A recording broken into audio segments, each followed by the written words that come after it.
El general Juan Domingo Perón no solamente echó a sus militantes peronistas de la Plaza de Mayo, estoy hablando de los montoneros, sino que dio la orden y tenía la intención de aniquilar a la subversión comunista, a los psicópatas comunistas de ERP y también a los Mongo Aurelio, que es como llamaban a los montoneros. Sin embargo, la muerte de Perón trajo a la Argentina un caos total, de tal manera que la persona que tuvo que asumir en su lugar fue su viuda, María Estela Martínez, de Perón, quien era manipulada por el brujo López Rega. ¿Cómo hicieron los peronistas para resolver este inconveniente con la guerrilla comunista? A partir del éxito de la Revolución Cubana en 1959, algunos grupos revolucionarios eligieron al noroeste argentino para iniciar guerras de guerrillas basada en la teoría del foquismo.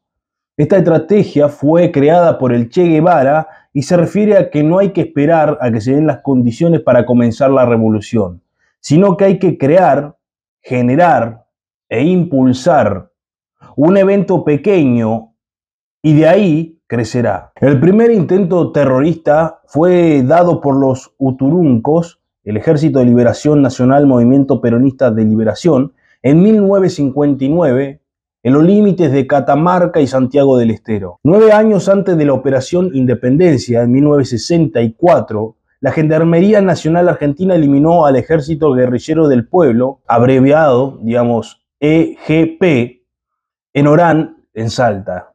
Tras el hecho, los militares argentinos apreciaron a la zona noroeste como una entrada del comunismo internacional. Liderado por el terrorista Mario Roberto Santucho, el PRT-ERP impulsó un foco guerrillero en Tucumán en mayo de 1974. A fines de 1974, la compañía Ramón Rosas Jiménez estaba formada por 100 izquierdistas, 90 hombres y 10 mujeres. Gran parte de los oficiales del ERP fueron entrenados en Cuba.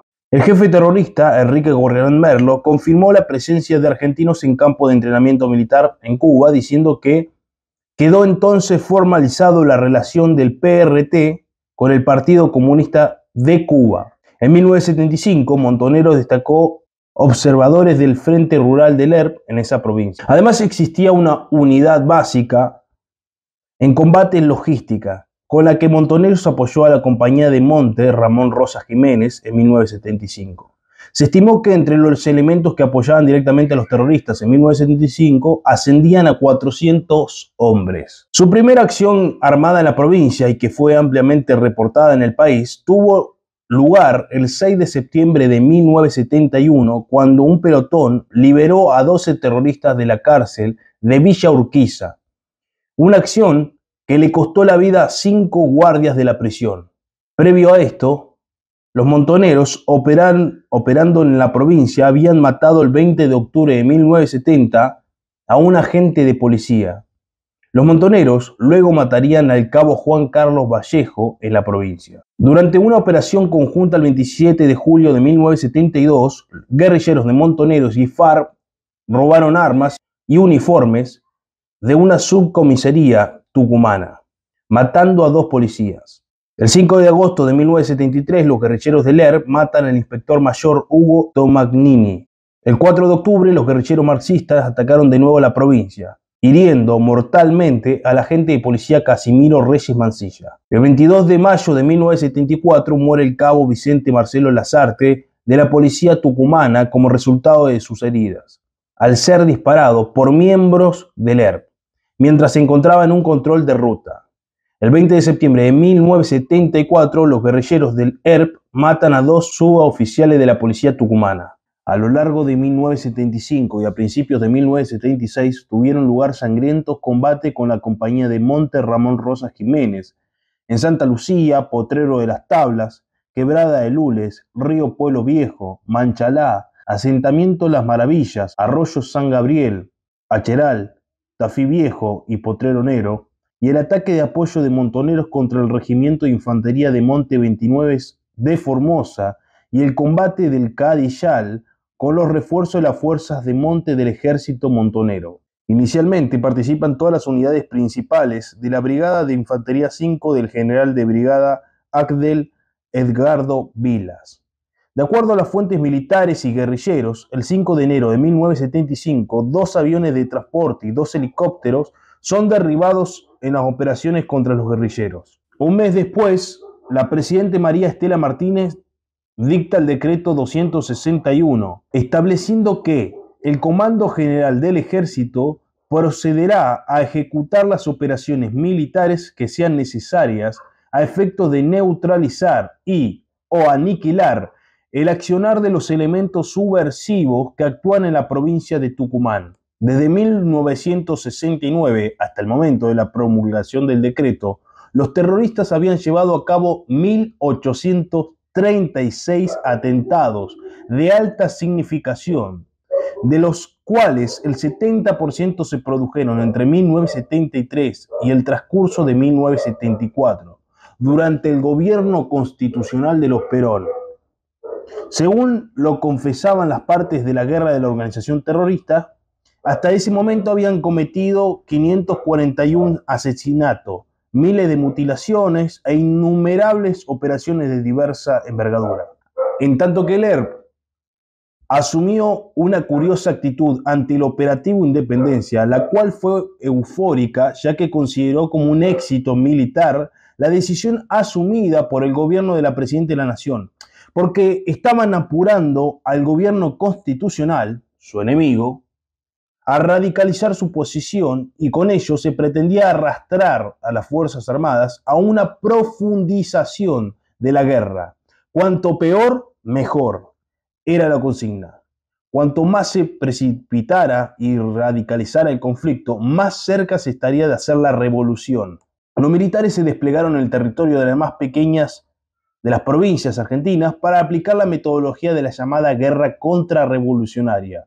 Sus ejes fueron la localización de los campamentos de adiestramiento de los terroristas y su captura, o bien abatirlos en combate. En julio de 1975, Montoneros se incorpora a la lucha guerrillera en Tucumán. Así como vimos en la fecha, los peronistas sabían que ellos, y me refiero a las organizaciones de ERP y Montoneros, y al igual que las otras pequeñas organizaciones que iban apareciendo, desapareciendo o integrándose a estas dos organizaciones más grandes, eran peligrosas, eran terroristas, eran contrarias a los intereses nacionales. No es que eran peronistas, los Montoneros sí eran peronistas, pero no tanto, por llamarlo de alguna manera. De todas formas, Juan Domingo Perón, cuando él estaba en el exterior, utilizó a los guerrilleros para crear un caos y luego venir él a solucionarlos.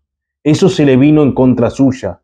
Para peor, falleció y le heredó todo ese caos que ya venía de post-revolución cubana durante los 60 y se agravó durante los 70, como vimos, con el vacío de poder que tuvo María Estela Martínez Perón a pesar de haber firmado el decreto de exterminio. Como siempre dije, sin defender a la dictadura militar, la sociedad pedía gritos, la sociedad argentina pedía gritos 76, de que se procediera erróneamente, claro, sí, y esto podemos decirlo con el diario El Lunes, o no, pero sí fue erróneamente, el dar un golpe de Estado. ¿Por qué? Porque las Fuerzas Armadas, y tal como lo dijo Seineldin, se manchan.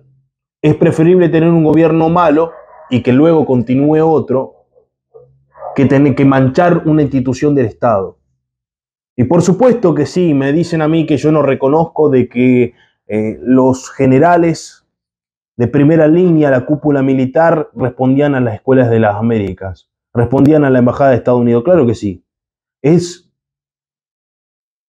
claro que en las Fuerzas Armadas en general hay dos bandos, sobre todo liberales y nacionalistas. Sin embargo, no quiere decir de que todo lo que es peronista es nacionalista, no, porque los montoneros, los socialistas también eran peronistas. Entonces, y es un hecho, es un facto, es irrefutable de que Perón utilizó a los montoneros y a ERP también para crear caos, de que Perón también fue responsable de lo que sucedió, pero no es el principal responsable, porque en la misma línea podemos poner del desastre, podemos ponerlo a Perón, a Santucho y a Videla, porque ellos crearon y originaron todo ese inconveniente. Obviamente hay otros más, sí, por supuesto que sí, hay otros personajes que se mencionan, pero lo más importante serían estos. Si a ustedes les gustó este video, lo quería hacer cortito para no aburrirlos, para no hacerlo tedioso, porque la historia es profunda y hay que agarrarlo de forma detallada, pero para agarrarlo de forma detallada hay que hacerlo breve, porque si no es aburrida. Déjenme en los comentarios si quieren la segunda parte. Y en la segunda parte vamos a hablar sobre la continuidad del operativo Independencia, que no se terminó solamente con María Estela Martínez de Perón, sino que continuó con el proceso de revolución, el proceso de reorganización nacional. Compatriotas, antes de terminar este video, recuerden que nosotros tenemos una tienda oficial con catálogo de indumentaria militar. Quiero que todos los compatriotas, todos los miembros de la resistencia, todos los nacionalistas, todos los patriotas tengan su propia prenda, su propia ropa. Podés tener una gorra, podés tener una camiseta, un bajo chaleco, podés tener un pantalón, podés tener borcego, mochila, lo que quiera. Todo esto que estás viendo en pantalla, absolutamente todo, el catálogo de indumentaria militar más completo y con mayor calidad de todo el país la tenemos nosotros. Entonces, abajo te dejo mi número de WhatsApp, escribime, te paso el catálogo completo y ya mismo te lo hago llegar. Así que espero que les haya gustado este video y recuerden comprar su propia indumentaria. Así la resistencia sigue construyéndose, porque es súper importante que todos los patriotas tengan su propia indumentaria. Así que muchísimas gracias por ver este video y nos vemos en la próxima, o sea, pronto.